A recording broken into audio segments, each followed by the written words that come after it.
السلام عليكم مشاهدينا الكرام، مرحبا بكم معنا في قناتكم قناة جديد العروض. الفيديو ديال اليوم غيكون عبارة عن جولة في بيم اللي غادي يكونوا فيها مجموعة من المعدات المنزلية وكذلك بعض الآلات المطبخية.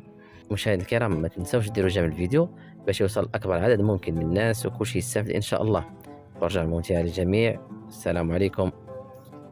أول منتوج غادي يكون معنا في هذا الفيديو هو هذا الخلاط الكهربائي ميكسور إلكتريك اللي القوة ديالو غادي تكون 600 واط، وغادي يكون مصنوع من الدجاج، الكاس الصغير والكاس الكبير.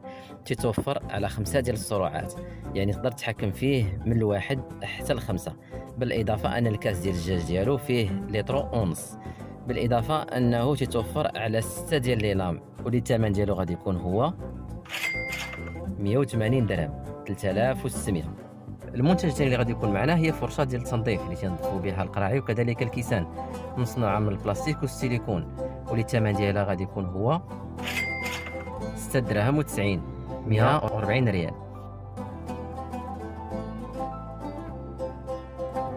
المنتوج الثالث عباره عن منظم وتعديد الاستعمالات اللي غادي يجمع لنا كل من المواس والفراشات وكذلك المعالق، وتيجي بجوج ديال الالوان، اللون الابيض واللون الاسود، وهو عباره عن بلاستيك، واللي الثمن ديالو هو 39 درهم فاصلة 90 800 ريال. رابع منتوج 3 ديال المصابيح اللي سهلة الاستعمال، يمكنك تتحكم فيها عن بعد 4 متر، واللي الثمن ديالها 49 درهم فاصلة 90 50 درهم.